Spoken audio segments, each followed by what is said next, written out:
할렐루야. 2025년 11월 28일 금요일 아침입니다. 지난 밤도 잘 주무셨나요? 성도들을 찾아가는 말씀, 오늘 말씀은 사사기 1장입니다. 해피 땡스기빙. 어제 추수감사절은 가족들과 함께 잘 지내셨나요? 오늘 특별히 청년부 수련회가 있습니다. 오고 가는 모든 길에 안전하게 기도해 주시며 은혜의 시간이 될 수 있도록 이도영 목사님과 청년들을 위해 기도해 주시기 바랍니다. 오늘은 새로운 시작이죠. 사사기 시작입니다. 사사기 1장. 약속의 땅에서 열매를 맺으라. 혹시 여러분들은 이런 경험 있으신가요? 기도도 많이 하고 마음으로도 결단하고 이제 좀 편해지려나 기대하며 한 고비를 넘겼는데 막상 그 언덕 너머를 가보면 또 다른 문제, 또 다른 스트레스, 또 다른 싸움이 기다리고 있는 것 말입니다. 이 세상에 굴곡 없는 인생이 없어요. 아무리 믿음이 좋은 사람이라도 그의 인생의 그래프에는 굴곡이 있기 마련이죠. 구원받은 우리들은 우리의 신앙생활이 항상 평탄하게 수직적으로 쫙 상승곡선을 상승을 할 수 있기를 바라지만 그것은 우리의 바람일 뿐 현실은 그러지 못할 때가 참 많이 있죠. 아니 내가 이렇게 비타민도 있고 교회도 열심히 섬기고 기도도 열심히 하는데 왜 내 삶에는 여전히 굴곡이 있는 걸까? 왜 평안과 기쁨이 오래가지 않은 걸까? 아마 이 질문에 대해서 사사기 1장은 답을 해주는 부분이 아닐까 생각해 봅니다. 이스라엘은 이미 가나안 땅에 들어갔어요. 하나님이 약속하신 땅에 들어간 거죠. 그러나 놀랍게도 그 약속의 땅에도 여전히 싸움이 전쟁이 남아 있었습니다. 우리는 구원을 받았습니다. 그러나 구원의 축복을 누리는 삶은 또 별개의 문제입니다. 누군가는 동일한 예배를 드리고 동일한 말씀을 듣지만 삶에서는 전혀 다른 열매를 맺습니다. 왜 어떤 사람은 가나안에서 적과 꿀을 맛보고 어떤 사람은 가시와 고통을 경험하는 걸까? 사사기 1장은 그 이유를 보여줍니다. 그리고 오늘 미네소타에 사는 우리에게도 동일한 질문을 던지죠. 우리는 이 땅에서 어떻게 약속의 열매를 맺을 것인가? 라고 말입니다. 사사기는 이렇게 시작합니다. 1절 여호수아가 죽은 후에 이스라엘 자손이 여호와께 여쭈어 이르되 우리 가운데 누가 먼저 올라가서 가나안 족속과 싸우리이까? 여호수아가 이미 가나안을 정복했는데 왜 또 싸워야 할까요? 이미 땅은 받았지만 그 땅을 누리는 싸움은 남아 있었기 때문이죠. 이것은 우리 신앙생활과 똑같습니다. 구원은 단번에 이루어지지만 구원의 풍성함은 열매는 평생 싸움을 통해 누려지게 됩니다. 하나님은 우리에게 약속의 땅, 구원의 신분을 이미 주셨어요. 그러나 그 땅에서 열매를 맺으려면 남은 적들과 싸워야 돼요. 성경은 그 적을 3가지로 말하는데요. 첫째는 육신, 우리 안에 타락한 성품이 있어요. 성 어거스틴은 이렇게 말했습니다. 우리는 죄인이기에 죄를 짓는다. 우리에게는 어쩔 수 없는 타락한 성품이 있어요. 이 육신은 성령의 인도와 끊임없이 충돌합니다. 예수 그리스도로 인해서 우리의 성품이 변화되었지만 온전히 되는 것이 아니라 앞으로 계속 변화되어가는 성화의 과정이 필요하다는 거죠.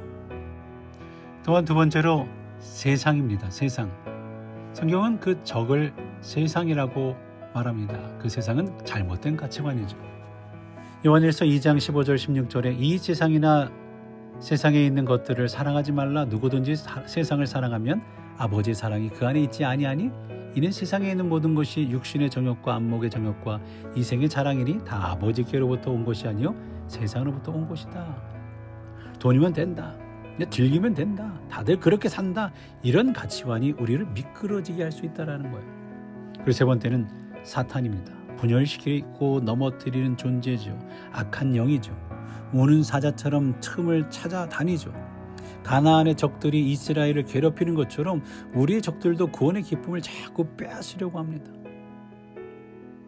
전쟁이 끝난 뒤에도 많은 나라의 지뢰들이 남아있어요. 사람들이 전쟁이 끝났다고 생각하지만 보이지 않는 지뢰가 사람들을 다치게 합니다. 저도 대한민국 철책에서 근무를 했어요. 휴전선에서 일당굴 있는 데서 1년에 한 번은 화공작전을 해요. 남아있는 지뢰를 터뜨리기 위해서 불을 놓는 작전이죠. 그러면 불길이 막 가다가 여기저기에서 펑펑 터져요. 이게 대전차 지뢰도 터지지만 이 발목 지뢰들이 터져요. 전쟁은 오래전에 끝났지만 위험은 여전히 남아있다라는 말이죠. 우리 신앙도 같습니다. 예수를 믿는다고 믿었다고 지뢰가 완전히 사라지지는 않습니다. 세상, 육신, 사탄이라는 지뢰가 여전히 발밑에 남아있어요. 그래서 정신을 놓으면 금방 다칩니다. 그러므로 약속의 땅을 누리기 위해서는 전쟁은 아직 끝나지 않았다라는 사실을 잊지 않는 거예요. 두 번째로 작은 타협 하나가 인생을 무너뜨립니다. 이 말은 구원의 축복을 누리기 위해서는 죄와 타협하지 말아야 한다라는 말일 겁니다. 사사기 1장을 자세히 보면 작은 타협이 어떻게 큰 재앙이 되는지 보여주죠. 처음에는 유다가 잘 싸웠어요. 그런데 19절 그가 산지 주민을 쫓아내었으나 골짜기 주민들은 철병거가 있으므로 그들을 쫓아내지 못하였으며 청동기 시대 유목민족으로 이들이 이 가나안에 들어왔어요. 그러니까 철기 문화를 가지고 있네요. 좀 센 나라들이에요. 역사적으로 보면 유목민, 청동기 시대에서 철기 시대로 넘어가는 역사적인 시기인 것을 보게 되죠. 아무래도 어려웠을 것 같아요. 하지만 성경은 환경을 핑계로 타협했다라고 말씀하고 있는 거예요. 또한 21절 베냐민 자손은 예루살렘에 거주하는 여부수 족속을 쫓아내지 못하였으므로 이 말은 어려움 앞에서 순종을 멈췄다는 말로 이해가 됩니다. 그리고 27절 28절 벳산과 다낙과 이블루암과 무깃도와 그에 딸린 마을들의 주민을 쫓아내지 않았는데 그 이유는 능력이 없어서가 아니라 그들을 부려먹기 위해서, 그들을 노역시키기 위해 자기의 이익을 위해서 그들을 놔뒀다라는 거예요. 다시 말해 완전한 순종이 아닌 부분적 순종은 결국 완전한 불순종이라는 말씀이 됩니다. 기억하세요? 완전한 순종이 아닌 부분적인 순종은 결국 완전한 불순종이라는 말씀이죠. 이것이 사사기 1장의 타락의 수순이었습니다. 그리고 이 타협은 결국 이스라엘이 우상을 섬기며 고통과 징계를 받게 되는 씨앗이 되죠. 우리도 너무나 잘 아는 댐 사고들, 뚝 사고들 아시죠? 댐 사고 조사 보고서를 보면 대부분 원인은 작은 균열 하나예요. 눈에 잘 보이지도 않는 틈이 시간이 지나면서 엄청난 압력을 견디지 못하고 결국 대형 붕괴를 일으키죠.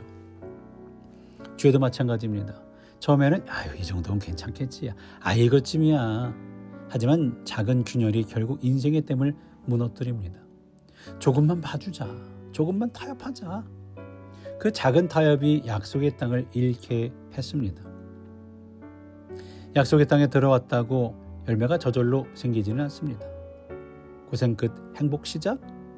구원의 끝 축복의 시작? 아니에요. 구원은 축복의 시작이지만 축복의 열매는 순종의 전쟁을 통해 맺어진다라는 거예요. 처음 설교에 우리는 이런 질문을 했어요. 왜 어떤 사람은 약속의 땅의 열매를 누리고 어떤 사람은 여전히 가시와 고통을 겪는가?